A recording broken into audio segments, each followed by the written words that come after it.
Hi everyone, I hope you are all doing well. So today it's such a beautiful day. It's sunny. We haven't had a sunny day in such a long time, so I almost forget what it feels like to have a nice warm summer-like day. So today, what I'm going to do is I'm going to prune all of my bulbul hydrangeas that I have around the border of the back garden, and you can kind of see they look a little bit of a mess. But the majority of the bulbos that I have are kind of like these three here, and they are about, I would say, 2 feet tall. So what I'm thinking of doing with the ones in the back is that I will try to prune all of them back to about 2 feet tall or so, and I will try to prune away all of the weak, flimsy stems like I normally do with the hydrangeas when they don't have a lot of damage. So many of the bulbos, like I said at the front, I have so much damage on them that I pretty much don't get to prune them other than just cut away the broken stems and the old flowers or blooms or panicles from last year. These ones I do have to do a little bit more pruning. So looking at these bulbos here, you can kind of see they look like a mess, and so you can kind of guess what I'm going to do. I will probably cut away a lot of the flimsy weak stems just to kind of give it a nice sort of round shape so that the plants will look a bit more clean. Aside from pruning these bulbos, what I will also do is I will give each one of these bulbos a handful of the used coffee grounds that I've been saving all winter long. All of the hydrangeas at the front garden already received a little bit of the used coffee grounds that I gave a couple weeks ago. So it's only the plants in the back here that need a little bit of coffee grounds that I've got saved up for the last little while. I will also be giving my clematis and my roses a little bit of the ground up eggshells. Aside from this, I don't think I'm going to give it any more fertilizer because I did already prune back all of my roses, clean up all my clematis, and also gave them a little bit of fertilizer in one of the previous videos. So it's just going to be the eggshells that I will be giving the roses and the clematis this time. And from all of the rain that we've had for the last few weeks, you can kind of see all the weed that I've got now in the garden. So I'm probably going to be digging those up as well. And then wherever there's a few, missing, so I have also like a hole there. I'm probably going to give it sort of a thin layer of compost. I probably don't want to give it too much because last year I already gave the entire garden a couple inches of compost. So I won't be doing that again, but I will probably give it just a tiny bit, kind of cover it all of these sort of soil that got washed away from the rain. And here at the front garden, what I'm going to do is I'm going to actually clean up the sort of border here a bit. I've got some grass in here. So what I might have to do is I might have to use my half moon shovel here and just go around and re-edge the entire border of the front garden here, just to kind of make it look nice and fresh. And I have some leaf compost here. What I'm thinking of doing is putting a thin layer of compost at the front of the garden and use it as mulch. I don't think I have enough for the back, so I'm just going to do it for the front garden. So let me get my stuff ready and start to go through all the work with you today.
So here's how all the bulbos are looking like right now.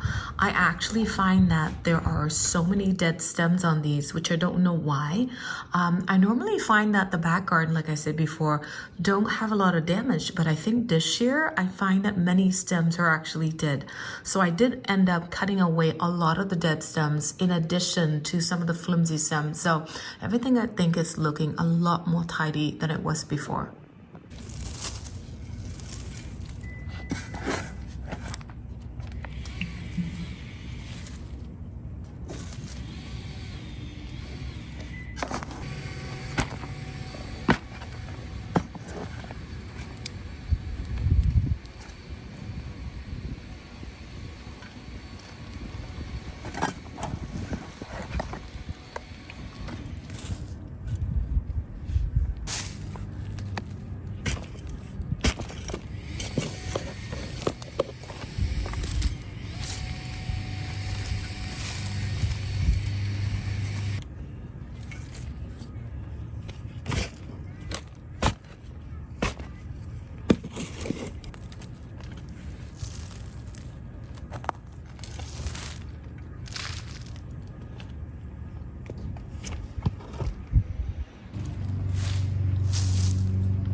So here's how everything is looking right now. I did try to spread the compost as evenly as I could, and I try to avoid the areas where the sedums are because they actually don't like fertile soil. So the sun is actually setting, and I got to spend almost the entire day outside today doing gardening, and it feels so good to be able to be back in the garden again. So I think I'm gonna go water everything in and give the plants a little bit of a head start, because in the next week or so we actually have pure sunshine in the forecast. So it's just gonna be lovely week ahead. So anyhow, I think I'm gonna stop the video here. I want to say thank you so much for watching. I hope to see you all next time. Take care, everyone. Bye-bye for now.